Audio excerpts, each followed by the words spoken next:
colegas, buenas tardes. Buenas tardes con todos los presentes. En esta oportunidad vamos a tener nuestra octava sesión teórica. Va a estar dirigida por el doctor Juan Francisco Rivera Feijó, médico psiquiatra, profesor principal y encargado del Departamento Académico de Psiquiatría de nuestra Facultad de Medicina. El doctor Rivera nos va a hablar acerca de los trastornos neurocognitivos mayores, un tema muy común, muy frecuente, que ustedes en su práctica general, en su práctica especializada, inclusive van a ver ese tipo de pacientes. El chat va a estar habilitado. Quien quiera levantar la mano para realizarle alguna pregunta, la hace, se le puede activar el micro a disposición del doctor Rivera. Y como saben, la asistencia se les estará alcanzando, faltando unos 10 a 15 minutos de la teoría para que puedan llenarla. Muy bien, doctor Rivera, le dejo el micro entonces. Ok, muchas gracias, doctor Borcaya. Voy a hablar del trastorno neurocognitivo mayor, ¿no?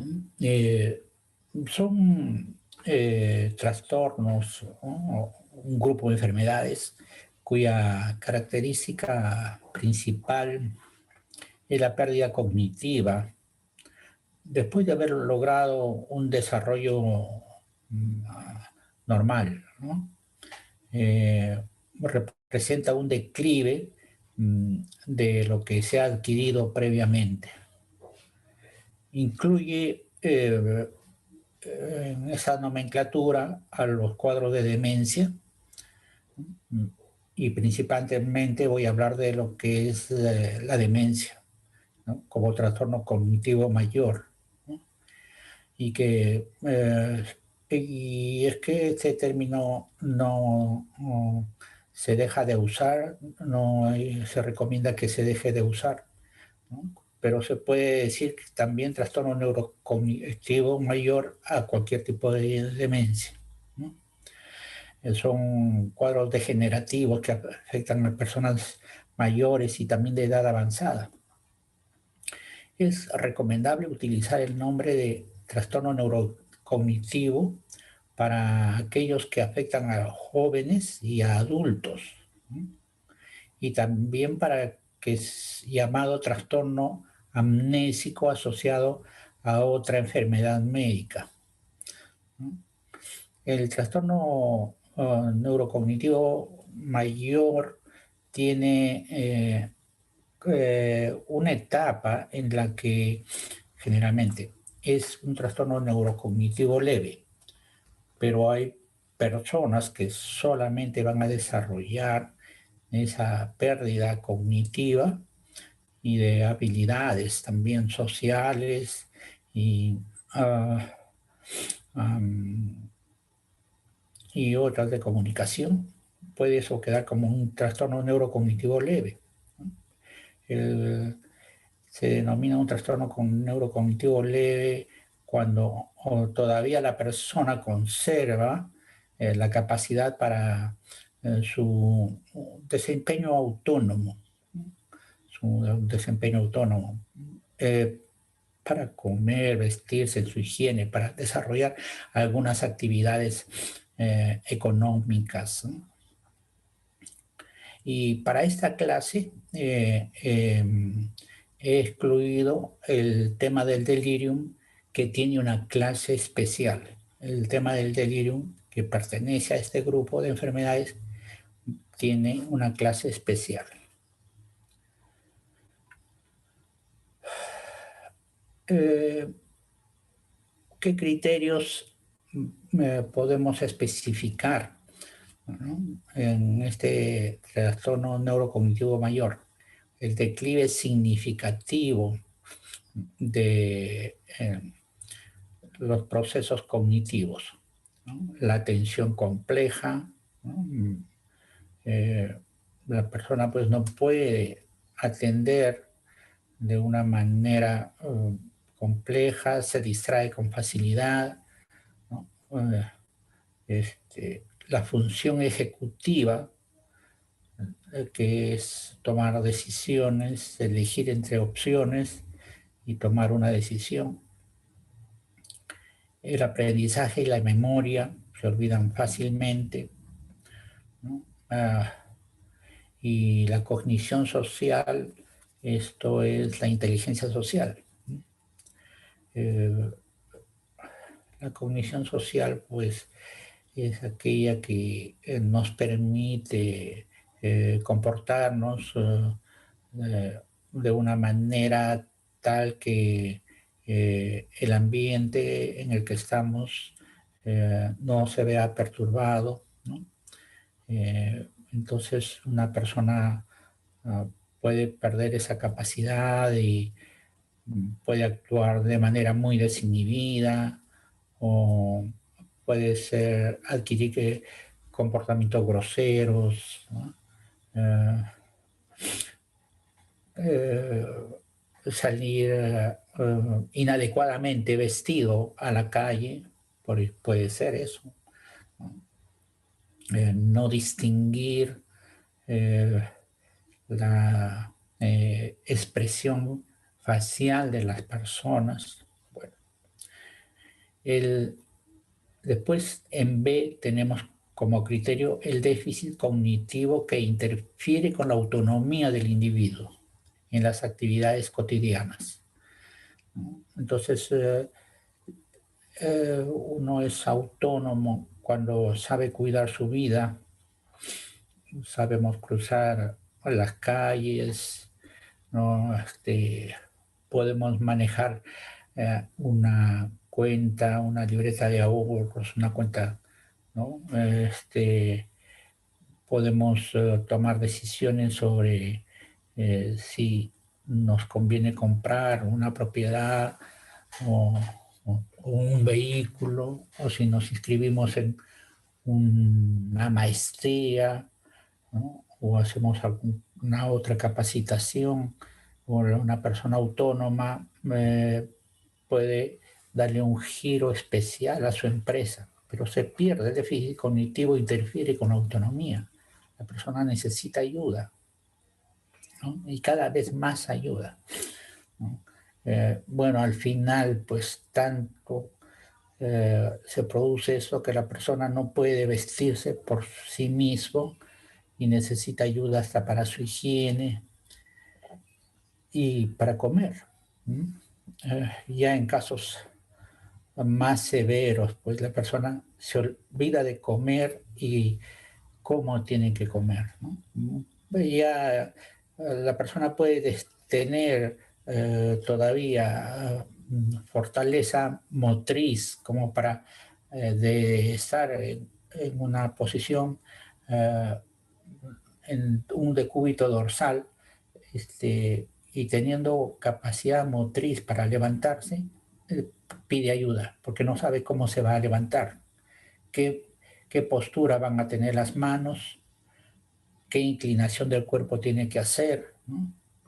He podido ver cómo una persona no podía subir a una camioneta con el eje levantado, eh, no sabía, se abría la puerta y inclinaba el tronco, no sabía que ahí tiene que levantar la rodilla, ¿no? Hacer esos movimientos.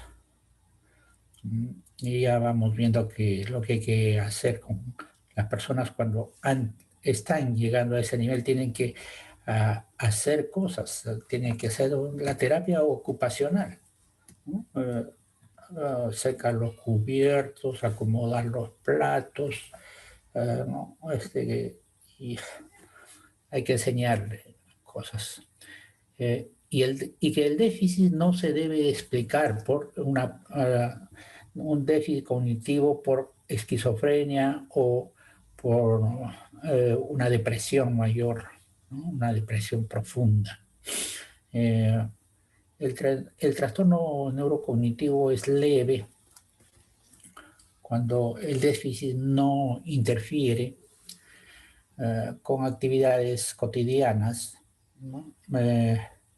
Eh, existe el déficit, ¿no? Pero puede hacer pagos, seguir un tratamiento, ¿no? Pero lo hace con mayor esfuerzo, ¿no? Entonces la persona sabe decir sí, sabe decir no, ¿no? Sabe tomar decisiones, puede hacer una transferencia económica, puede hacer un testamento, está orientado, no va a ser difícil que se orienten en el tiempo, la hora, el día, el mes, el año en que se está, y en el lugar donde se encuentra.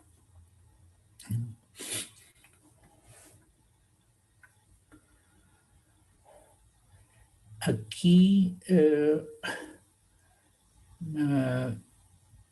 estoy presentando una tabla de cuadros de demencias en un estudio de Noruega del año pasado, pero lo presento sobre todo para ver cómo se clasifican las demencias, ¿no? Las demencias, estoy hablando del mismo trastorno neurocognitivo mayor, ¿no? Son degenerativas, ¿no? En el estudio que ellos hacen, demencias de inicio temprano, en personas menores uh, de 65 años, ¿no? Pero me parece muy interesante cómo ellos presentan sus resultados, ¿no? En las demencias degenerativas. La principal demencia degenerativa es la enfermedad de Alzheimer, aún de inicio temprano, ¿no? La enfermedad de Huntington, ¿no? Con demencia, ¿no? La demencia en la enfermedad de Huntington, porque la enfermedad de Huntington comienza con movimientos involuntarios que la persona puede disimularlos, ¿no? Con gestos, gestos muy notorios, ¿no? Y a poco se va perdiendo la capacidad cognitiva y la persona llega a la demencia. Una enfermedad genética,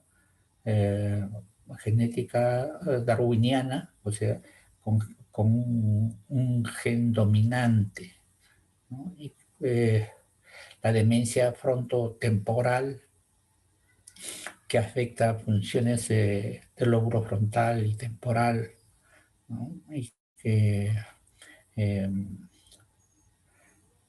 tiene sobre todo trastornos conductuales, un déficit de lenguaje y un descontrol de los impulsos. La persona puede ser pueril, ¿no? La demencia con cuerpos de Lewy, que es en general el segundo tipo de demencia en frecuencia que se ve. La demencia en enfermedad de Parkinson es degenerativa.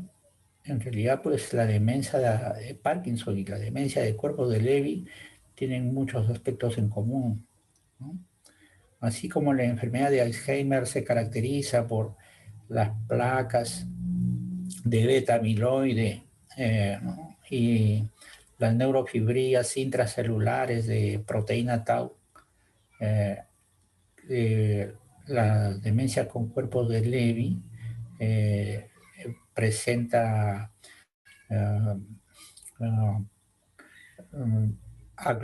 aglutinación, ¿no? Conglomerados, que primero son intracelulares, la proteína alfa-sinucleína, pero la enfermedad de Parkinson también. La diferencia está en que en la enfermedad de Parkinson se producen los síntomas de Parkinson, ¿no? Y eso lo hace distinguir con la enfermedad de Lewy. Pero también la enfermedad de Lewy puede generalizarse hasta que al final pueda producir algunos síntomas típicos de la rigidez del Parkinson, ¿no? Como el temblor de reposo. Pero es interesante que tienen patología del, del error en la proteína alfa-sinucleína. Una enfermedad rara, atrofia cortical posterior, la parálisis supranuclear progresiva, el síndrome córtico basal. Y aquí le he agregado una enfermedad muy rara, pero que estuvo muy presente en una epidemia en Inglaterra, la encefalopatía espongiforme transmisible, la enfermedad por priones, ¿no? Lo que pasó en la enfermedad espongiforme bovina era que las vacas hacían una demencia, ¿no? Y eso se debía a una proteína, los priones. Pero es interesante que la misma enfermedad fue descubierta hace unos 90 años por Creutzfeldt y Jacob. Solo que ellos describieron la enfermedad hereditaria.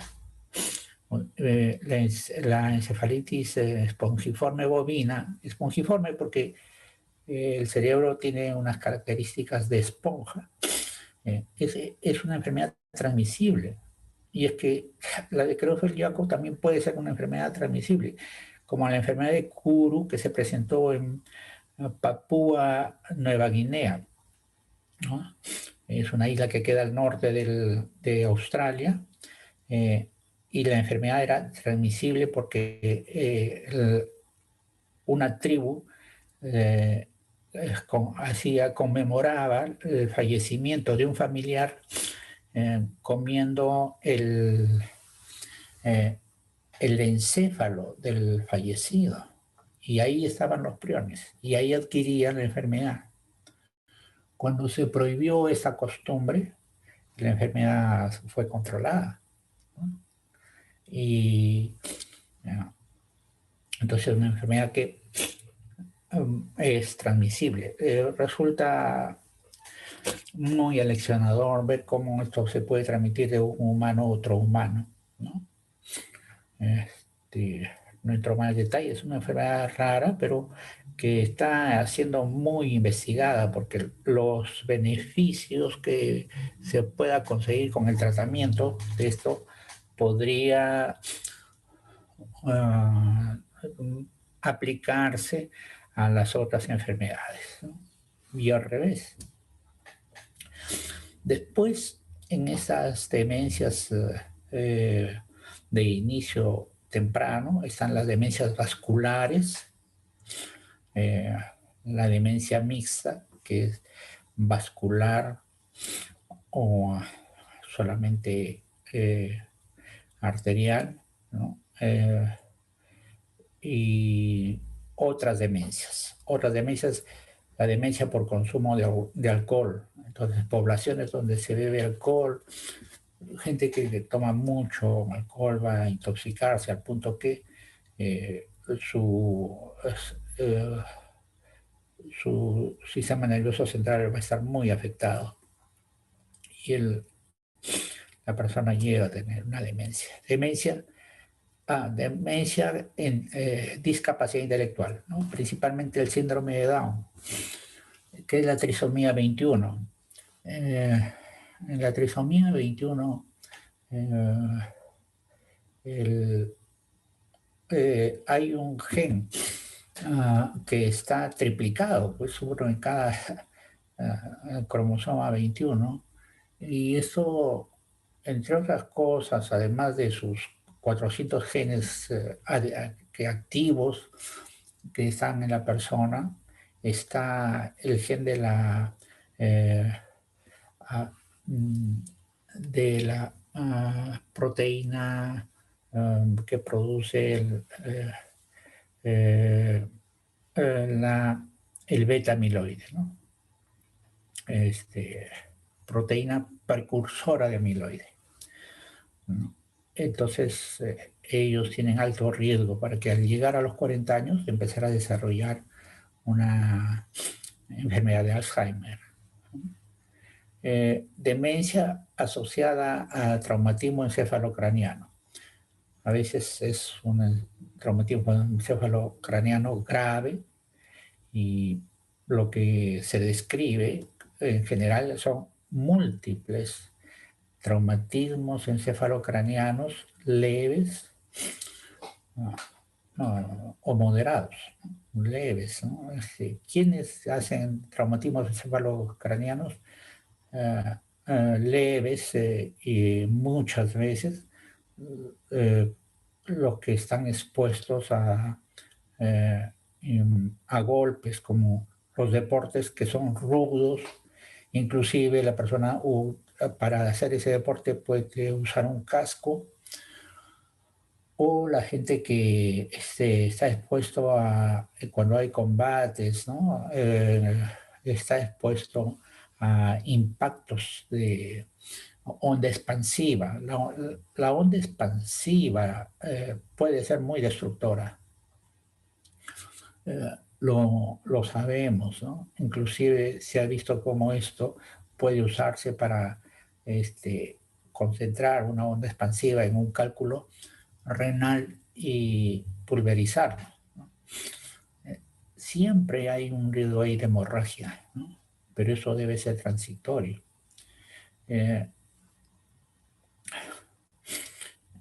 Entonces, si alguien recibe el impacto de una onda expansiva, puede sentirse atontado, puede perder 5 o 10 minutos la conciencia, ¿no?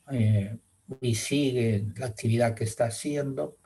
Eh, puede salir del campo deportivo y después volver a ir, pero eso, cuando se repite varias veces, puede producir demencia. Bueno, un trastorno neurocognitivo leve también, ¿no? Y la esclerosis múltiple, que llega a producir demencias, ¿no? Entonces, lo que quisiera precisar acá es que estoy presentando esta tabla, aumentándole la encefalopatía espongiforme transmisible, enfermedad de los priones, para ver la clasificación de las demencias, ¿no? Eso solamente para eso, ¿no? Con este ejemplo. La enfermedad de Alzheimer. La enfermedad de Alzheimer, bueno, pues es un trastorno neurodegenerativo, ¿no? Es progresivo, es irreversible, ¿no? Caracterizado por el déficit cognitivo, especialmente la memoria, debido a pérdida de neuronas en el sistema nervioso central. Generalmente comienza esto en el núcleo caudado, esa parte del núcleo caudado que va abrazado por el lóbulo temporal, ¿no?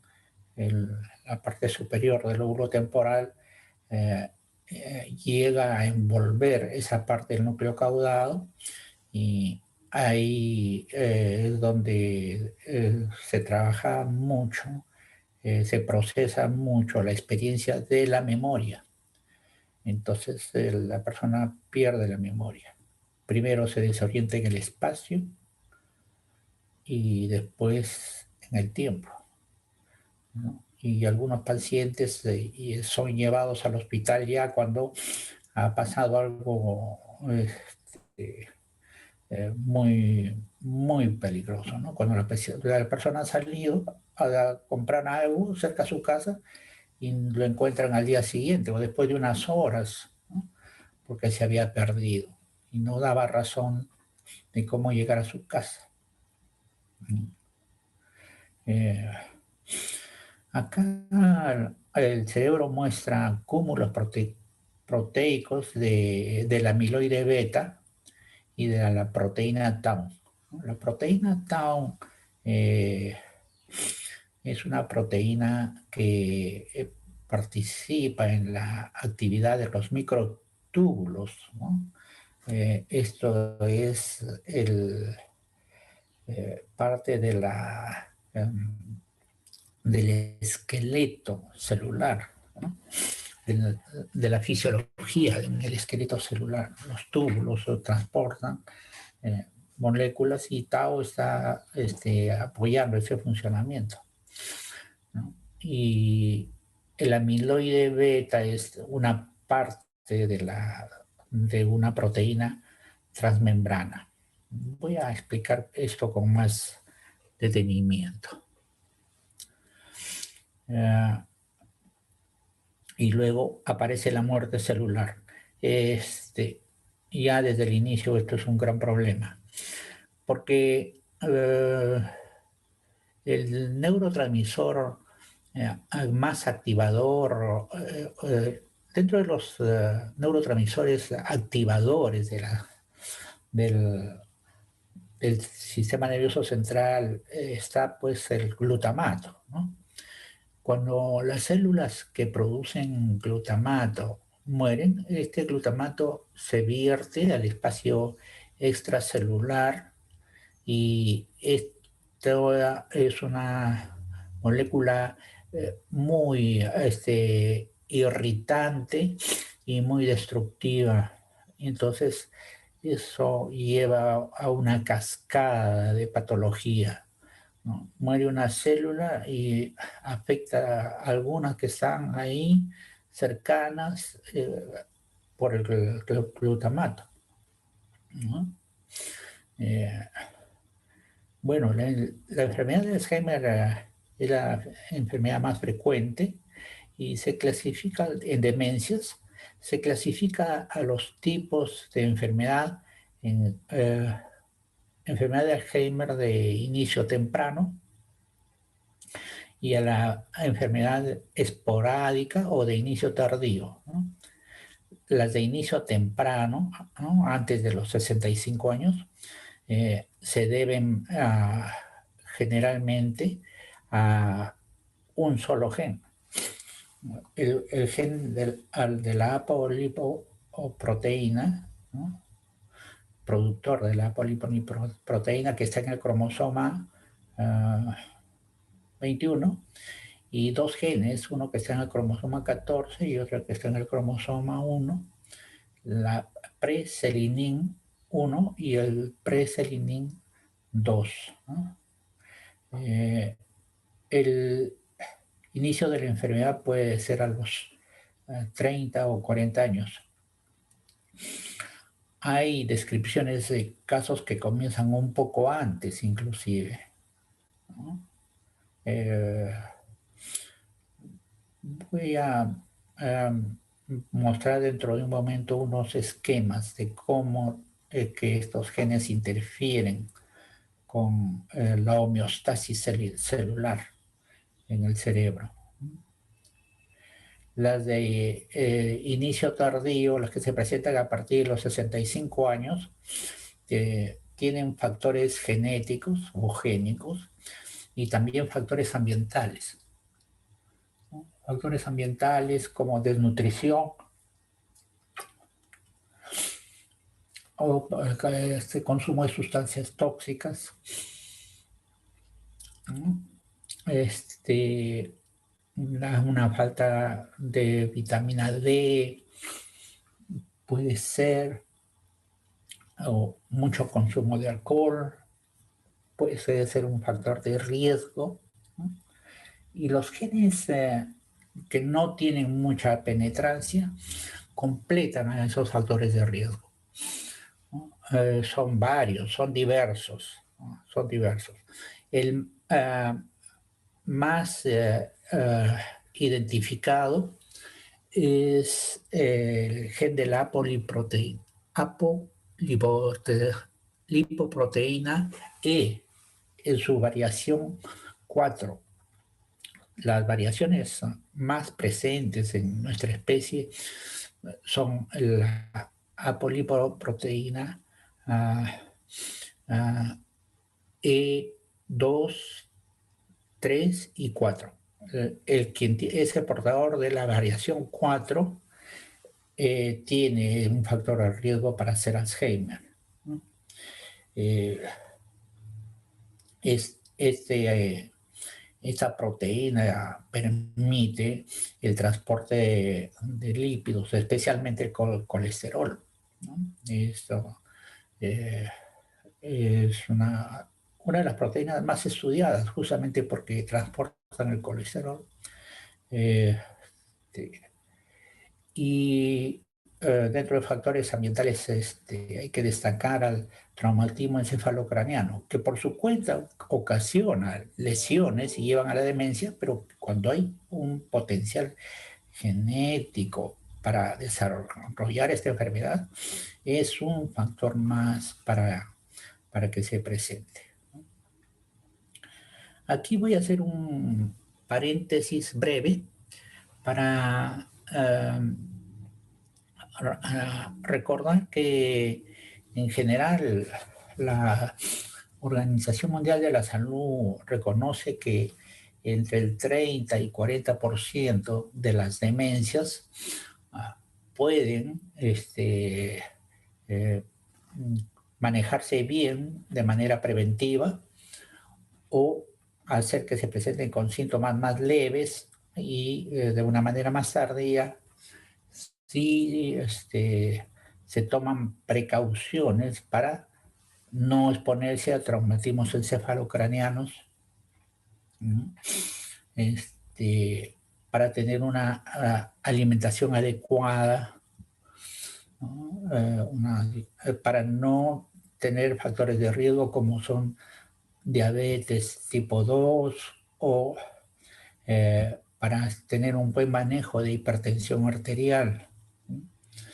Eh, claro que la hipertensión arterial y la diabetes son enfermedades que se presentan en un porcentaje no desdeñable en la población, ¿no? En la población mundial. Pero muchos de esos casos pueden presentarse si se llevan estilos de vida especialmente saludables, ¿no? Eh, como por ejemplo tener una actividad física importante, que en tiempos de pandemia es muy difícil para la población, ¿no? Eh, pero hay que reconocer que la actividad física es importante y el mundo occidental, el mundo occidentalizado busca mucho el confort y el confort a veces va con sedentarismo, ¿no? Uh, con la dieta, ¿no? El modo de vida neoliberal que favorece el, los, favorece el intercambio en el comercio de venta de sustancias que puedan ser perjudiciales. Y la comida industrializada puede ser muy agradable al gusto, lo que significa el salado y el dulce, ¿no? Y quitándoles micronutrientes, como la harina procesada de trigo. Para que la harina procesada de trigo se llegue a eso, ya ha perdido micronutrientes, ¿no? El germen de trigo no los ha perdido. Entonces, estos factores pueden ser manejados, haciendo que la gente sepa elegir, ¿no? ¿No? Claro que la comida chatarra es muy agradable, ¿no? Muy agradable, pero justamente es muy problemática. Algo que en las pocas poblaciones en el mundo donde todavía se vive con el modo de cazador-recolector, se hace tanta actividad física para tomar agua, para comer, entonces hay eh, una población pequeña en la selva boliviana, los Tsiname, el grupo Tsinami, que es como la palabra es como tsunami con T, pero es con I, Tsinami. Este grupo de Tsinami son personas que hacen bastante actividad física, todos los días se desplazan pues 10, 12 o hasta 14 kilómetros, ¿no? Caminando, hacen en la vida de cazador-recolector, y los estudios publicados en la revista Lancet de la mitad del año 17, me parece, demostraron que en ese tiempo no había hipertensión arterial en esta población. Bueno, porque no estaban expuestos a alimentaciones con alimentos con excesivas calorías, por ejemplo. Bueno, esos son factores que van a influir y van a producir, orientarse a una enfermedad de Alzheimer si además existen los factores genéticos que son múltiples, son varios, según una última revisión que hice hace pocos meses, están entre 30 y 40, ¿no?, genes que no son genes de herencia darwiniana, no son dominantes, sino más bien que cada uno tiene un factor y entre todos pueden ser sumativos o interactuar entre los genes y a tener un efecto importante.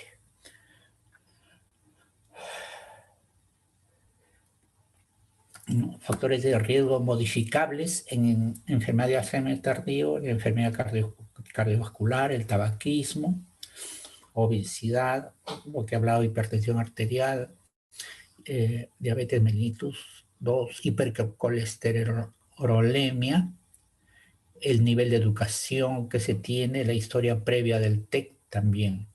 El nivel educativo es muy protector, ¿no? Personas que leen, que utilizan su inteligencia, que hablan y tienen su propia manera de pensar sustentada, están protegidos para desarrollar ya una enfermedad de Alzheimer, ¿no? Claro, si tiene un gen dominante, eso no va a ser mucha protección, ¿no? Pero si se trata de enfermedad de Alzheimer de inicio tardío, eso es un gran factor de protección. En los Estados Unidos, que tiene 360 millones de habitantes, presentan la enfermedad de Alzheimer en estos porcentajes según la edad, ¿no? Entre 65 a 74 años, el 7% de enfermedad de Alzheimer corresponde a esa edad. Y pasado los 75 años ya está la mitad de la población que hace Alzheimer, ya la tiene, 53%, 75, 84. Y si tienen más de 85 está el otro 40%, ¿no? Y ese 100% equivale a 5.5 millones. Es una estadística del año 2018. ¿No? Para construir esa pequeña tabla he recurrido al DSM-5 en su clasificación y las cifras en esta publicación que ustedes ven, ¿no? 5 millones es bastante en una población de 360 millones. Bueno, la población mayor llega a ser más afectada, pero acá lo que veo es que ya el 53%, ¿no?, más el 7% acumulado, ya tienen el 60% de la enfermedad de Alzheimer, de los que van a hacer enfermedad de Alzheimer, entre los 75 a 84 años, miren ustedes, ¿no?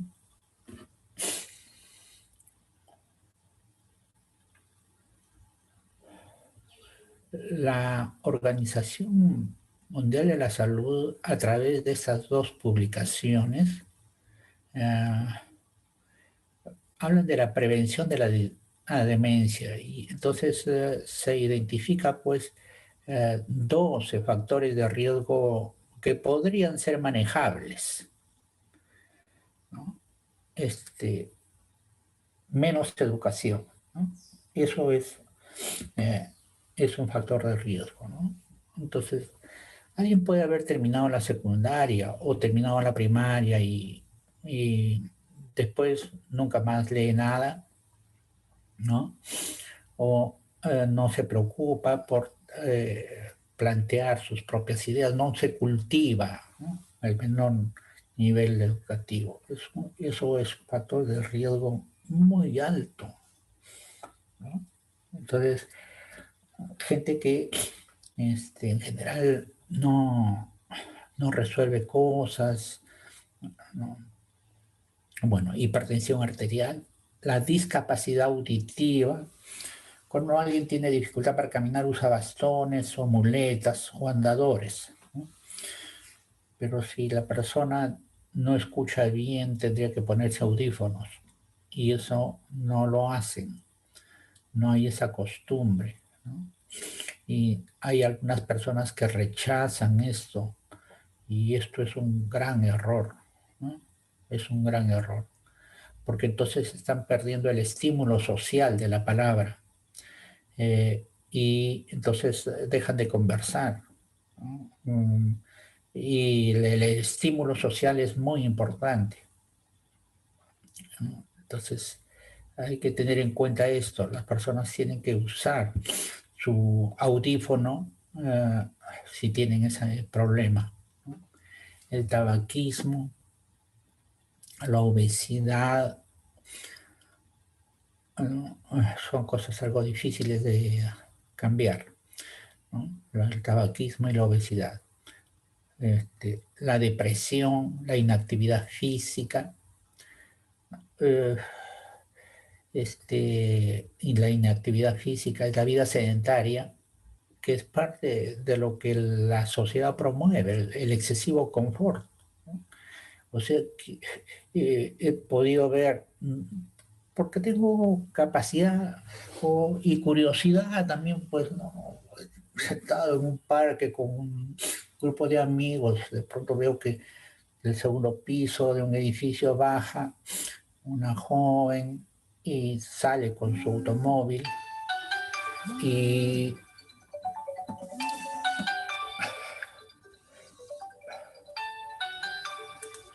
esperen un momentito,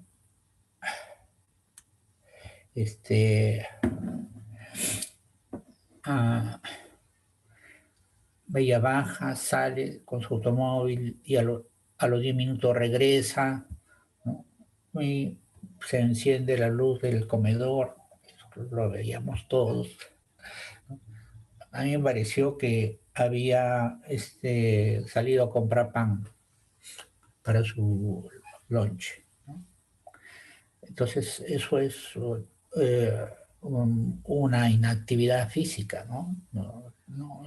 Si alguien por primera vez tiene un automóvil y es joven, lo puede hacer uso de su automóvil para casi todo, ¿no? Pero no hay que hacer eso, ¿no? He visto cómo teniendo que subir en mi trabajo en el hospital 4 pisos o 5 pisos, como la gente se aglomera entre los dos ascensores que suben y yendo por las escaleras llegaba más rápido, ¿no? Pero las escaleras no tienen el prestigio que tiene un ascensor y la gente usa preferentemente el ascensor, ¿no? Bueno, diabetes, ese bajo contacto social también, ¿no? El consumo excesivo de alcohol, los traumatismos encefalocranianos y la contaminación del aire. Son los 12 factores que riesgo que pueden ser modificables, ¿no? Y que están comprometidos con el 40% de las demencias en todo el mundo, ¿no? Claro, teóricamente podrían prevenirse o demorarse o disminuir su intensidad, ¿no? Eh, um, Comenta el texto de la Organización Mundial de la Salud que la prevención de repente es mayor en países de ingresos bajos. En realidad, los que tienen ingresos bajos no tienen la práctica de buscar buena información, ¿no?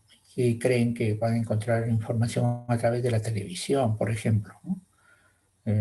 Bueno, pero la televisión, en verdad, tiene propagandas que son bellísimas, muy lindas, pero promueven el consumo de calorías y de productos que tienen mucha sal, ¿no?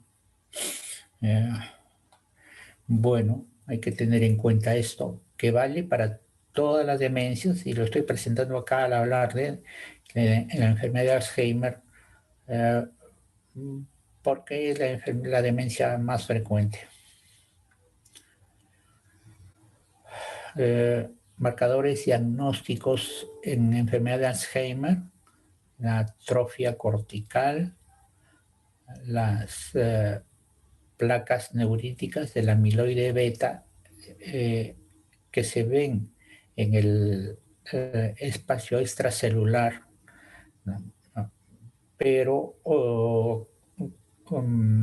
también ya están los cúmulos, las agregaciones proteicas del amiloide beta, ya está en el, en, en el citosol, ¿no? En el citoplasma. Ya están como oligómeros, y cuando salen al espacio extracelular ya se configuran como con mayor dimensión, con las placas. La proteína tau, que está en, en la célula, dentro de la célula, y se identifican neurofibrillas de proteína tau. Algunas veces se puede identificar el gen, ¿no? La preselinina 1,2, la proteína productora de amiloide, y el gen de la apolipoproteína E4, ¿no? La variación, lo que podemos decir alelo 4, alelo, mutación o variación 4. Bueno, la poliproteína es un factor de riesgo. Los otros factores genéticos son factores son, producen enfermedades monogénicas dominantes. Les quería presentar esto, ¿no? En el retículo endoplásmico es donde la, el, la proteína se corta, y la proteína grande, amiloide, se corta y produce el amiloide beta. Si el número de aminoácidos se acerca a 42 o está en 42, esto es muy patológico. Cuando el corte se da y se producen 42 aminoácidos, esa parte se va a adherir entre sí con otras fracciones proteicas y va a producir pues los cúmulos de oligómeros o la placa amiloide. Pero esos cúmulos de oligómeros van a circular por el citosol primero. Eso pasa por el aparato de Golgi y ya se va a producir. El amiloide beta. Bueno, me parece que la parte superior de este esquema muestra dos vías. Una vía normal, donde el amiloide beta pasa al espacio extracelular y es normal eso. Y eso va a ser eliminado. ¿No? Va a ser eliminado. Pero si el amiloide beta tiene 42 aminoácidos, porque el corte con la mm, enzima, ¿no? Que hace el corte no lo hace de manera adecuada, se producen oligómeros y ya eso es patológico, ¿no? Que ya llega al espacio extracelular y ahí los oligómeros van a formar placas de amiloide beta. La proteína tau se mantiene en un equilibrio homeostático por las fosfatasas, ¿no? Que añaden un átomo de fosfato, y las quinasas, ¿no? Que hacen lo contrario, pero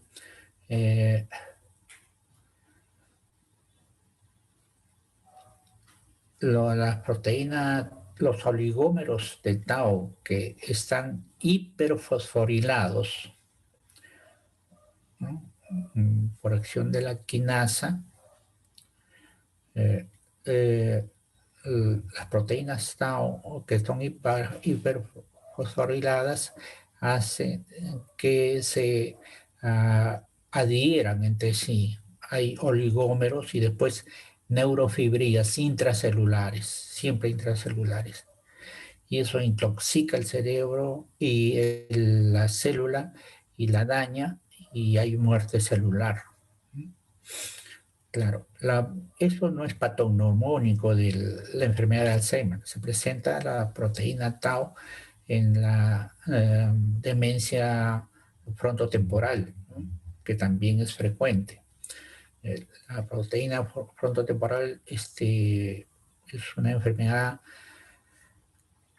que de manera más rápida produce una demencia y la muerte de la persona también. ¿Mm?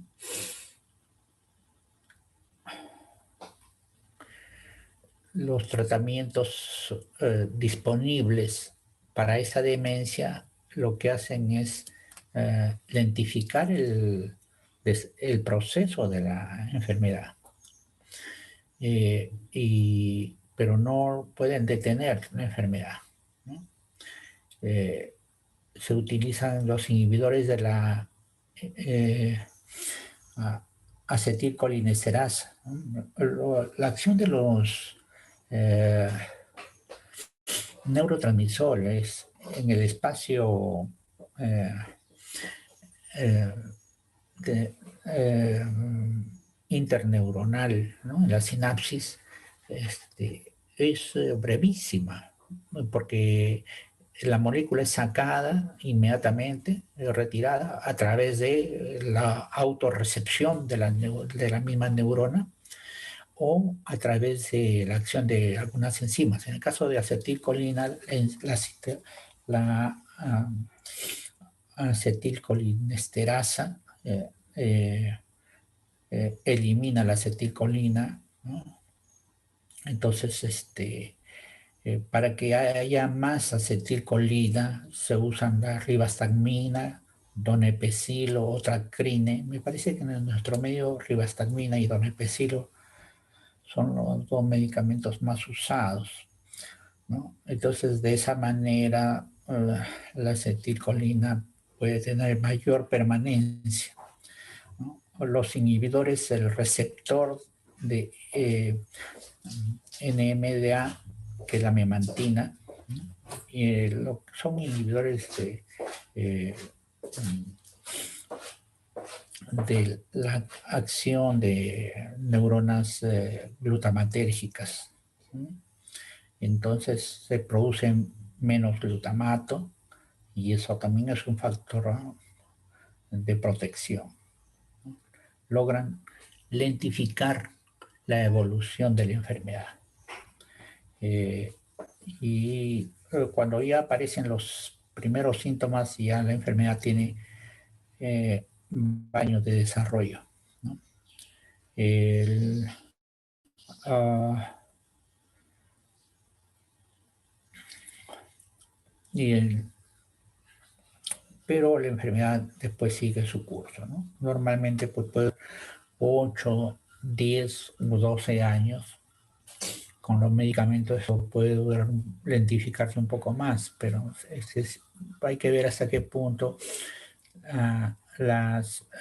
los medicamentos son útiles. Si uno hace una observación, si los síntomas ya están poniéndose de moderados a graves, ya no van a ser útiles, ¿no? Y ya no, se, no van a ser útiles estos medicamentos. El, el, las investigaciones que se están haciendo son en el proceso celular de autofagia. Esto resulta bien interesante. Voy a hablar un poquito de eso. Y la inmunización contra oligómeros de amiloide beta 42. Lo que se ha hecho es, por ejemplo, en la experiencia con ratones, ¿no? Con murinos. Los ratones nunca hacen enfermedad de Alzheimer, pero trabajándolo con células embrionarias, se puede introducir un gen que produzca la enfermedad de Alzheimer, ¿no? Y esos ratones con ese gen van a desarrollar la enfermedad, ¿no? Y se sabe que van a desarrollar la enfermedad. Pero si a los mismos ratones, a los pocos meses de nacido, se le inyecta amiloide beta, esos ratones producen anticuerpos para la lisis y de repente también una actividad con linfocitos para la, la fagocitosis de los cúmulos del amiloide beta. Y la enfermedad es prevenida. Y se ve que esa vacunación da muy buenos resultados en ratones. Las primeras experiencias que se han hecho hace 20 años en humanos también han podido demostrar que se limpia bastante el sistema nervioso central de las placas de amiloide beta con esto, pero los primeros trabajos se tuvieron que interrumpir porque algunos pacientes del trabajo murieron. Entonces, basta que un paciente muera para que ya no se haga no se siga trabajando en eso. Pero entonces se están produciendo vacunas algo diferentes, vacunas que que tengan mayor producción, que estimulen una mayor producción de antígenos, pero que afecten menos a la vitalidad de las personas. Y eso todavía se sigue investigando de otras maneras, usando otras especies también. Y es muy interesante lo que se está planteando acá. Para una enfermedad de Alzheimer que recién comienza, eso puede ser algo muy bueno. Bueno, en los primeros estudios también se vio que en humanos esa inmunización podía limpiar las placas de amiloide, pero no quitaba los síntomas de demencia. Lo que me lleva a pensar que lo que hay que evitar es que antes de que se formen las placas se forman los oligómeros en el espacio ya intracelular y ahí debe de trabajar muy bien algún factor que haga la lisis intracelular, ¿no? Entonces, eso significa mejorar el proceso celular de autofagia. Y este proceso de autofagia, en verdad, se está utilizando en varias enfermedades degenerativas y en enfermedades neurodegenerativas también. Se está pensando en utilizarla en otras enfermedades neurodegenerativas. ¿Qué es la autofagia? Aquí voy a hacer una exposición colateral a la enfermedad de Alzheimer para hablar de algo que se está buscando hacer para enfermedades neurodegenerativas en general, al hablar de un poquito de autofagia. Me parece que tengo 3 o 4 diapositivas sobre esto. Un texto de biología molecular de Karp he sacado este texto, ¿no? Los conocimientos de la importancia de la autofagia, ¿no?, han coincidido con el descubrimiento y el análisis de diversos genes que se han llamado ATG porque trabajan en la autofagia, ¿no? Se ha demostrado que la autofagia protege a un organismo contra amenazas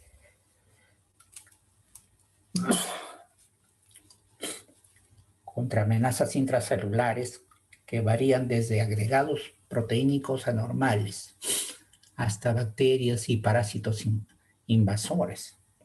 Hay mecanismos, procesos. Este es un proceso de intracelular, ¿no?, de autofagia, ¿no?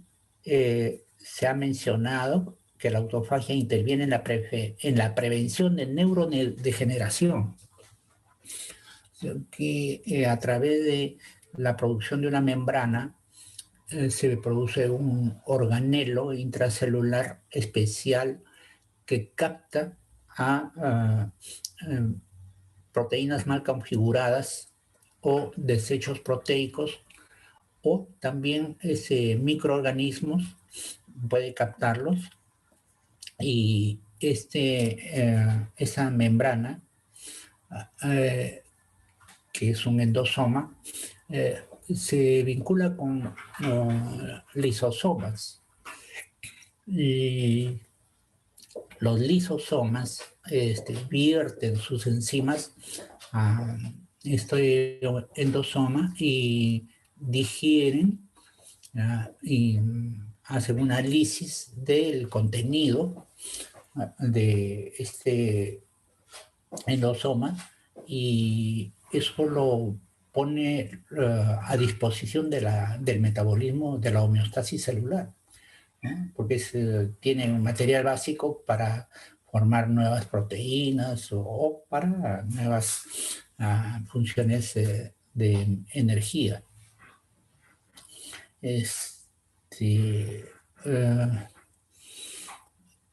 Esto es un proceso donde de manera especial se forma una membrana, y esto siempre lo están haciendo las células, y las enzimas van a participar, ¿no? No es el mismo proceso de autofagia para los mismos contenidos. Hay varias variaciones en los procesos de autofagia. En el mismo texto, ¿no?, he tomado estas fotografías y se bloquea la autofagia en un área particular del cerebro de un animal de laboratorio. Esa región del sistema nervioso central experimenta una pérdida masiva de células nerviosas al bloquear la autofagia. Entonces, estos hallazgos definen que la autofagia, para proteger a las células cerebrales, protegen a las células cerebrales del daño continuo, ¿no? Es posible que la autofagia intervenga en la prevención de algunos tipos de cánceres y identifique el proceso de envejecimiento del cuerpo. También, cuando hay estados de inanición, cuando se priva algún organismo de los alimentos, se activan los procesos de autofagia, ¿no? Y esto coincide con que ese organismo, ese individuo, adelgaza, se le va a ver un poco desnutrido, pero va a vivir más, se hace un poco más longevo.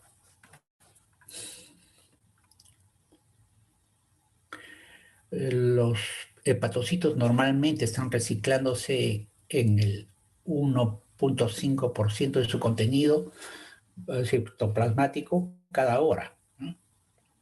En las neuronas y los miocitos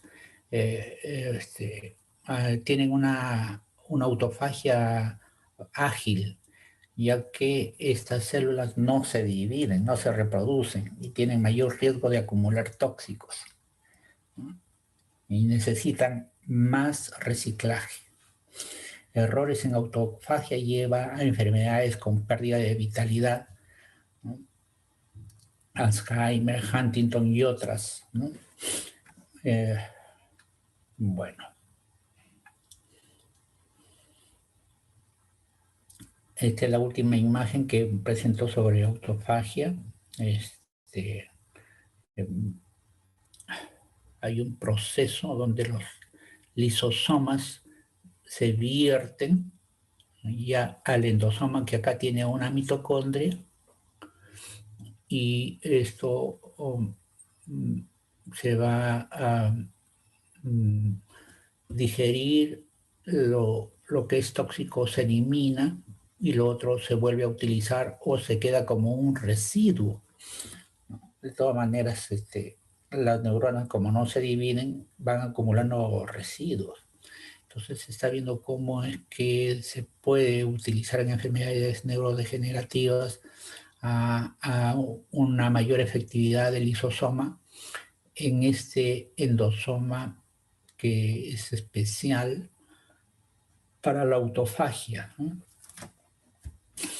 Bueno, esto es todavía es algo prometedor, ¿no? Es algo, pero también es interesante que nosotros podamos saber que al mismo tiempo que tenemos variables que podemos manejar muy bien en el trabajo clínico, hay variables que a un nivel celular también se está investigando, se está realizando y podríamos disponer de algunos medicamentos para identificar el trastorno neurocognitivo leve para que se quede en ese estadio.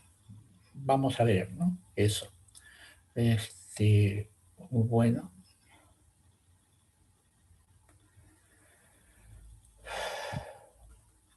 Una enfermedad de Alzheimer dura más o menos 10 años, ¿no? La enfermedad se presenta como un mínimo deterioro cognitivo hasta la pérdida de la personalidad y el deterioro de funciones mentales.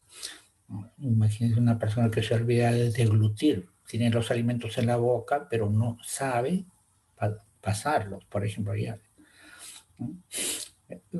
Y lo otro que lo he mencionado hace un momento.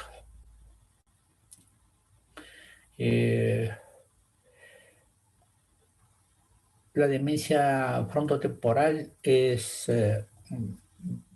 frecuente, tiene una etiopatogenia con la proteína tau y se caracteriza porque la persona pierde la facultad de usar el lenguaje, también el control de sus impulsos, un comportamiento pueril. Un hombre de 50, 52 años que tiene una demencia frontotemporal puede estar caminando por la calle, ve unos niños que están jugando y se pone a jugar con ellos, ¿no? Entonces, el familiar ve este comportamiento y lo denuncia a la policía porque piensa que él está acercándose a los niños de manera indebida, con fines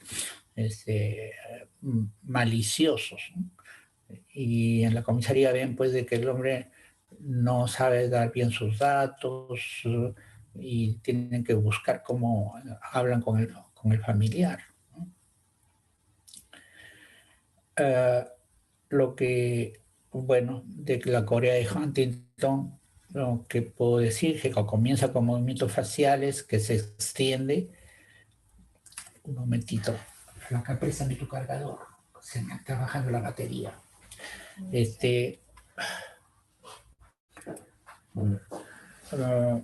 La enfermedad de Huntington se manifiesta con gestos. La persona hace gestos, ¿no? Y después movimientos de brazos. Y también se va produciendo un déficit cognitivo. La Corea de Huntington siempre es una enfermedad por un gen dominante, ¿no? Es el primer gen que se ha identificado que producía una enfermedad.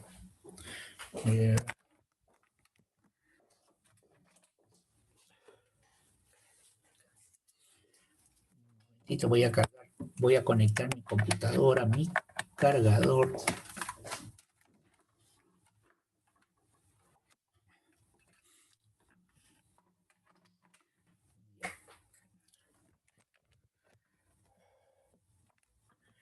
La demencia vascular, voy a hablar poquísimo de eso, principalmente por isquemia y hemorragia.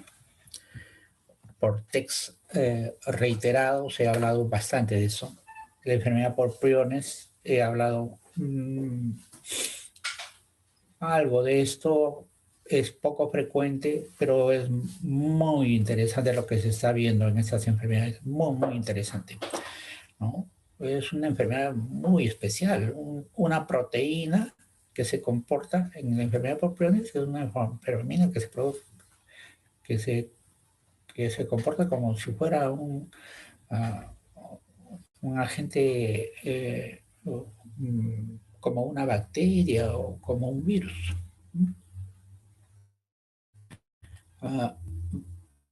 Hablar de la enfermedad de cuerpos de Levy y de la enfermedad de Parkinson.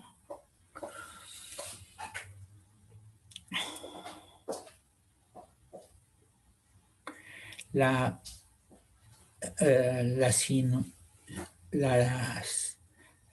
la proteína sinucleína tiene una función en la sinapsis, una función no del todo identificada, pero que permite el buen funcionamiento de la sinapsis en general.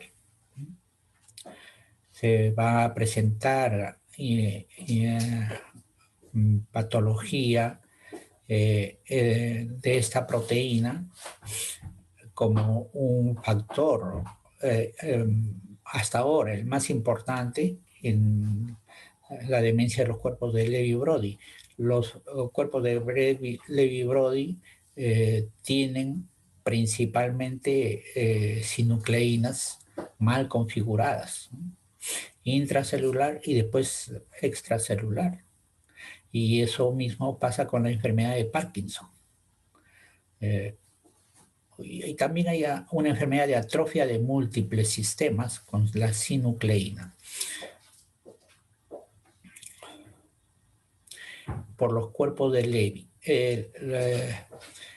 Se debe mencionar, según los expertos en la clasificación de demencia con cuerpos de Levy, ¿no?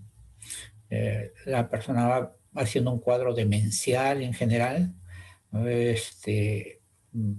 breve, eso puede ser pues de 6, 8 años, ¿no? Y la persona va a ir perdiendo capacidades, ¿no? Y eso según la ubicación, y eso está en la sustancia gris y en la sustancia blanca. Solamente se debe hablar de enfermedad con cuerpos de Levy cuando se encuentra en el estudio anátomo-patológico los cuerpos de Levy. Se identifican los cuerpos de Levy en los estudios post-mortem, ¿no? Un famoso actor de cine, ¿no? Un comediante desarrolló esta enfermedad, ¿no?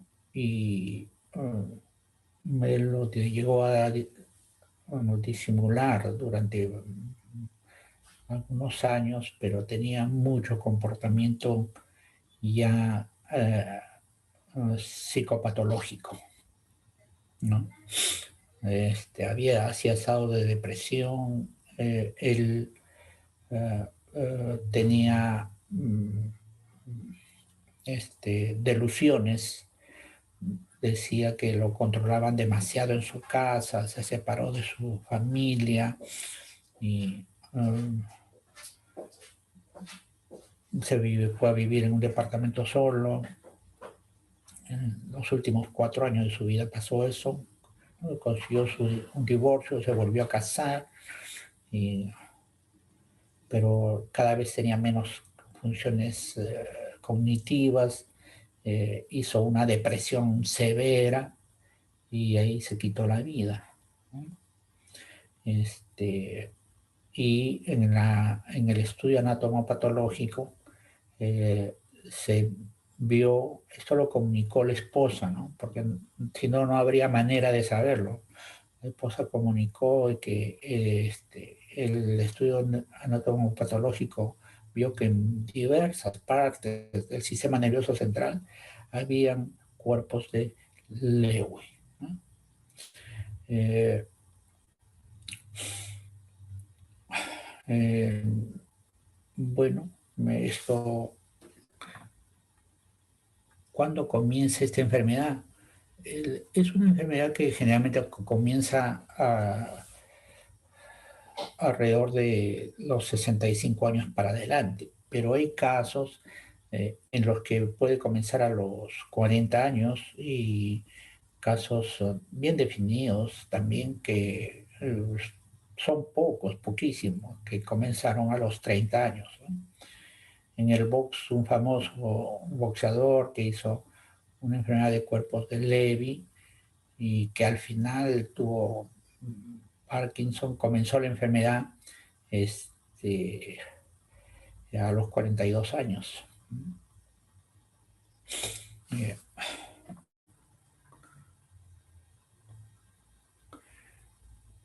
Esto se encuentra dentro de la célula, ¿no? Y la parte más que capta más, la parte que capta más a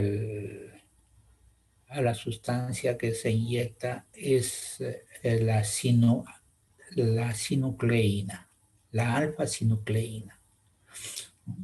Y hay uh, otras moléculas más que no son características, ¿no? En un esquema en tercera dimensión, se puede ver que lo que está dentro del espacio intracelular pasa al espacio extracelular, ¿no? Y este es un proceso progresivo, ¿no?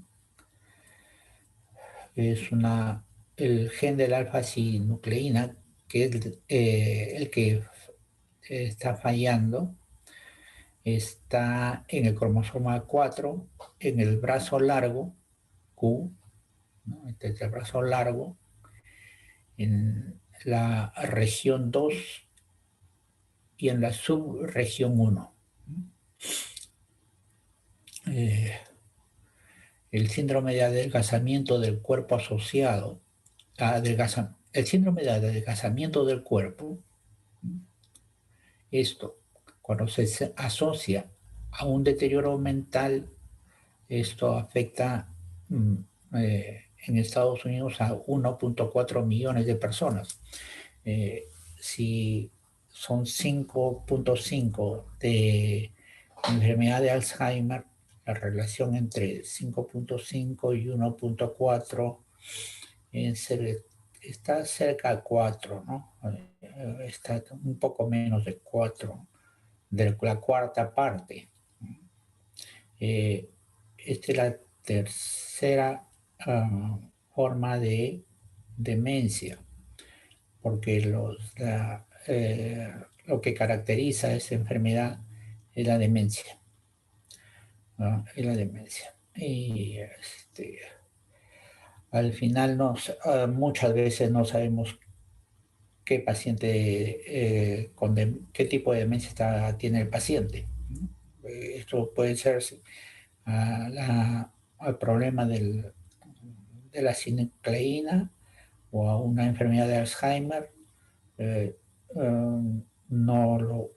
muchas veces no se puede distinguir.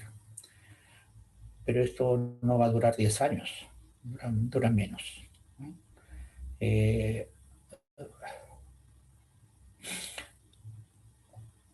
el, el síndrome representa el 5% de la demencia de ancianos, de personas mayores de edad, ¿no? Bueno, lo que he visto es que llaman ancianos a los que tienen más de 75, ¿no? O más de 70, ¿no? Antes era más de 65. Pero yo recuerdo que siendo joven, médico joven, se decía que una persona que tenía más de 60 años ya era una persona de la tercera edad, pero esa edad se ha ido cambiando, ¿no? En realidad, pues es frecuente, ¿no? Relativamente frecuente en lugares donde se puede saber que una persona va a vivir bastante.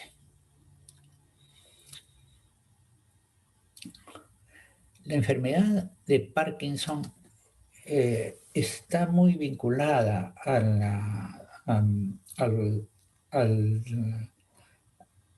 a la patología de la sinucleína.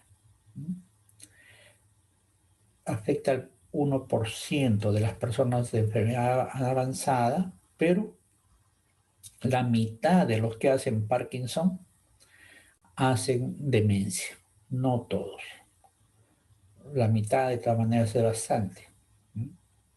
Bueno, yo los pocos pacientes con Parkinson que he visto han desarrollado demencias, ¿no?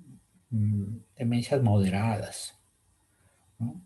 Y he podido identificar a pacientes que 2 años antes de tener los típicos síntomas motores, como son rigidez motora, eh, eh, una postura estando de pie típica, eh, temblor de reposo, ¿no? Un paciente que tuvo 2 años, una depresión continua, permanente, persistente, muy difícil de tratar. Y después se desencadenaron los síntomas motores. Eh, Estos síntomas motores mejoran con, eh, eh, con, con levodopa, no con dopamina, porque la dopamina no atraviesa la barrera hematoencefálica, ¿no? Pero la levodopa sí atraviesa la barrera hematoencefálica y ya se transforma en dopamina, estando en el sistema nervioso central, ¿no? Y los síntomas motores pues se deben a los síntomas, a la insuficiencia de dopamina, ¿no? Pero también la dopamina está implicada en eh, ot- otros comportamientos humanos, los comportamientos que son placenteros o gratos, ¿no? Mm, Entonces, la región de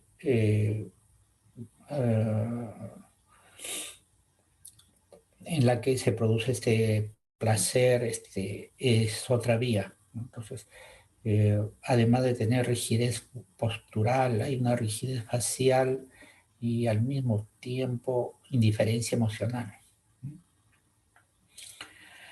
Pero también la enfermedad de Parkinson, lo que se viene a describir ya, bueno, acá pongo unos datos, una fuente bibliográfica actual.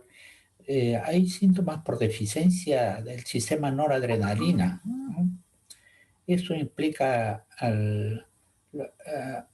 al locus ceruleus, ¿no? Y hay una insuficiencia de noradrenalina.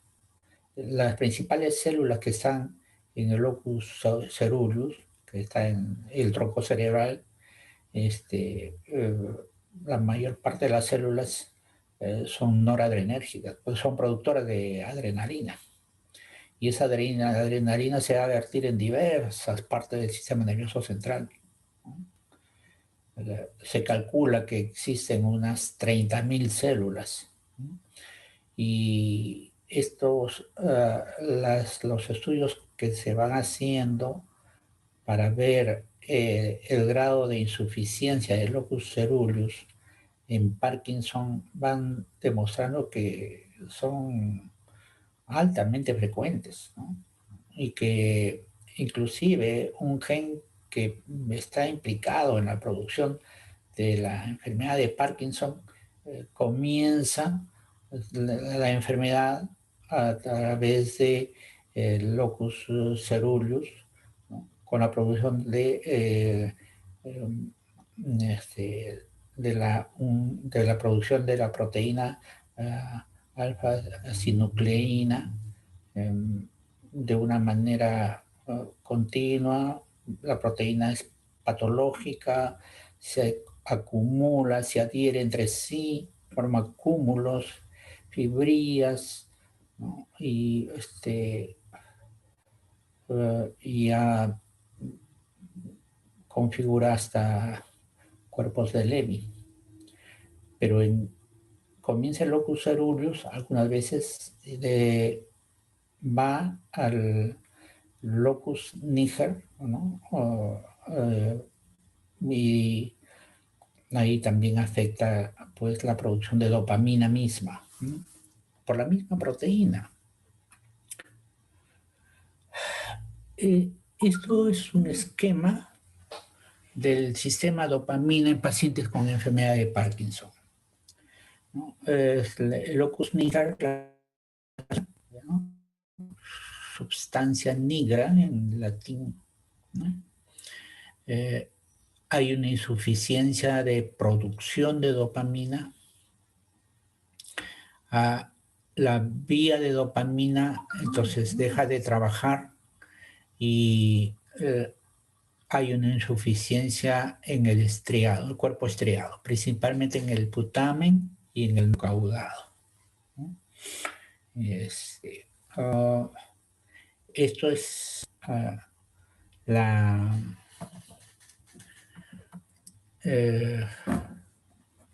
la dopamina, ¿no? Pero hay que ver que en el tronco cerebral, bueno, creo que en ese diagrama lo vemos un poco mejor. Acá en el centro está el locus niger, la sustancia negra en el tronco cerebral. El área tegmentaria ventral, que también produce dopamina, pero lo va a vertir en otro sector del cerebro, ¿no? La que está, lo que este esquema señala es la vía de producción del locus ceruleus, ¿no? En el tronco cerebral está el locus ceruleus y esto produce noradrenalina que se va a distribuir en todos los sectores del cerebro, y también hay una vía que va por la médula espinal y puede tener estimular síntomas sensitivos, sensoriales o motores también. De esto, de la insuficiencia del locus ceruleus, poco se habla, aún hasta ahora, pero se va identificando ya que esto de locus ceruleus, esta insuficiencia puede producir en los pacientes con esta demencia crisis de ansiedad, ¿no? Ataques de pánico, depresiones, eh, y quizás alteraciones de la percepción, este, como algunas veces se ve, ¿no? Eh, la misma patología básica del alfa-sinucleína se ve entonces en la demencia por corpus de Levy y en la enfermedad de Parkinson. Y en la enfermedad de Parkinson, eh, lo, lo que se caracteriza al Parkinson, pues los síntomas motores, ¿no? En la demencia de cuerpos de Levy no debe haber esto, o al final de los síntomas puede haber eso por una gran patología muy diseminada. Cuando les hablaba de este actor o comediante que cerca de los 60 años hizo la enfermedad de una demencia de cuerpos de Levy y que le encontraron cuerpos de Levy en gran parte del sistema nervioso central. Este, él había comunicado en entrevistas anteriores, había hablado antes que 30 años antes de su muerte, había tenido una etapa de consumo de drogas, ¿no? Y las drogas pues pueden, tienen un efecto en el sistema nervioso central y pueden producir pues lesiones, ¿no? Lesiones diversas.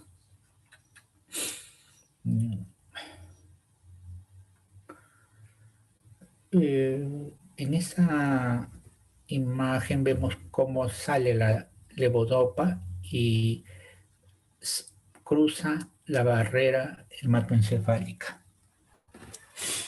¿no? Y luego se transforma en dopamina, ¿no? Y eso es lo que va a mejorar esos síntomas. La levodopa caracteriza eso. Pero por otro lado, la levodopa, la dopamina también va a aumentar en la zona del anterior del cerebro, donde está vinculada a las sensaciones del placer.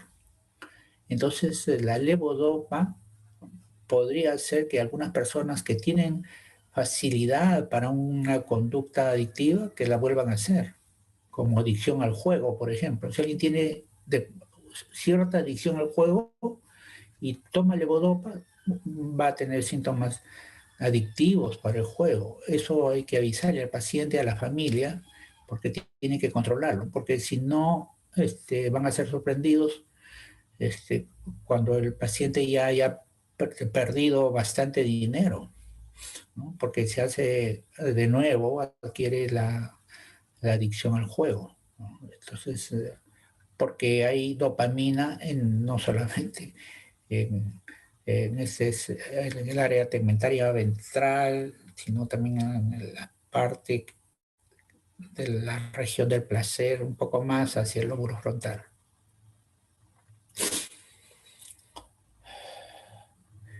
Bueno, la enfermedad de Parkinson, siendo la segunda enfermedad del sistema nervioso, no es la que más produce, ni la segunda más común en producir demencia, porque solo la mitad de ellos desarrollan demencia, ¿no? Movimientos lentos, inestabilidad en la marcha, postural, rigidez, temblor en reposo, ¿no? Y la respuesta franca a la L-dopa.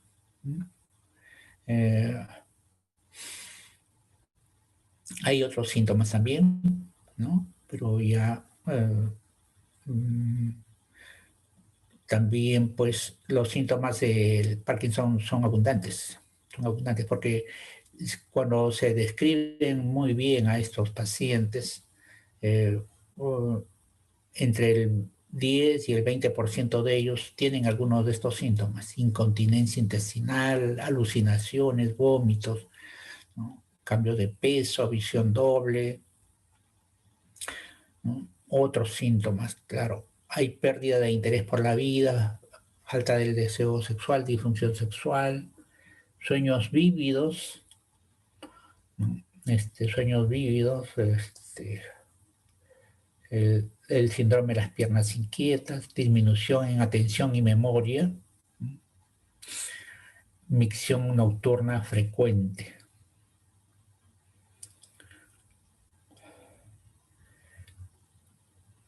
Eh,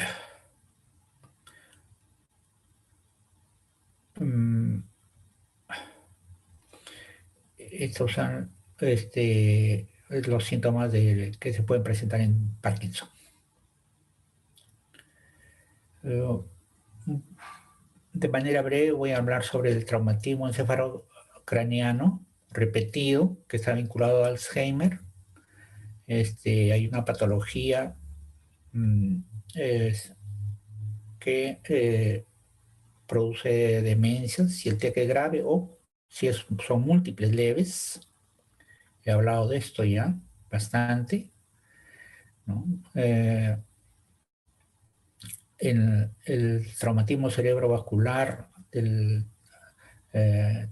del TEC, el traumatismo encefalocraniano, se producen depósitos de amiloide beta y de tau, hay una neurodegeneración y eso está asociado a síntomas tempranos de síntomas similares a enfermedad de Alzheimer. No voy a hablar más del TEC y es algo que puede evitarse muchas veces puede evitarse. Y la demencia vascular produce demencias, pero también produce otros síntomas de acuerdo a dónde esté la zona que tiene falta de irrigación.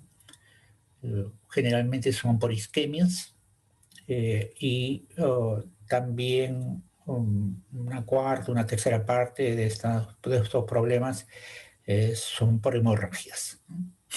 Así como se ha observado en la patología por el COVID-17 grave que afecta al sistema nervioso central, los trastornos vasculares son principalmente por isquemias y mm, por hemorragia, algunos de ellos, muchos menos, ¿no?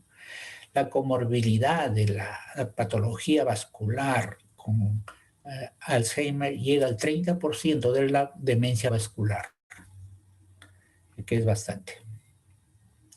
Eso es lo que tenía preparado para ustedes. Eh, Eso es todo, jóvenes colegas, y ya gracias por su atención. Ya nos veremos en una próxima oportunidad. Gracias, doctor Rivera, por su Ajá, presentación. Hay solo una ya. pregunta, doctor. Sí, Bueno, no consigna el nombre el colega, pero nos consulta, bueno, le consulta, ¿el estudio de los genes implicados en el Alzheimer permitiría el diagnóstico precoz de la enfermedad? sí, pero es una enfermedad, son las menos frecuentes, ¿no? Son el Alzheimer más frecuente es el que se inicia después de los 65 años. Una demencia que comience antes, entonces un estudio genético va a identificar la presencia del gen en el cromosoma alterado, ya sea en el cromosoma 21, en el 14 o en el 1, sí se puede identificar, se puede identificar. Esto no lo he visto, no lo he leído, pero la tecnología está hecha de tal manera de que esto seguramente que se puede hacer, ¿no? El- y lo que más se hace es identificar al alelo 4 del apolipoproteína E, ¿no? Porque es un factor de riesgo, es un factor de riesgo también. Ujú. Gracias, doctor. ¿Alguna Ok. consulta adicional, alguna pregunta adicional que tengan? Pueden escribirla en el chat.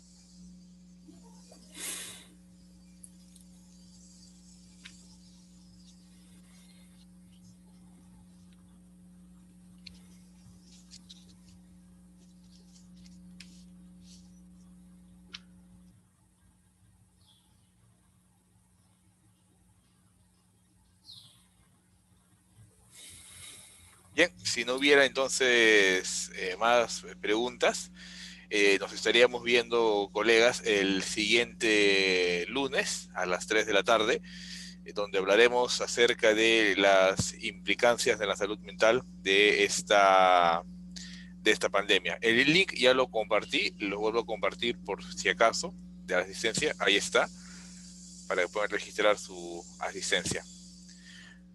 Muy bien, colegas, gracias, doctor Rivera, por su Ok, presentación. Nos vemos bien. entonces. Hasta luego, colegas. Buenas tardes con Hasta luego. todos. Hasta luego.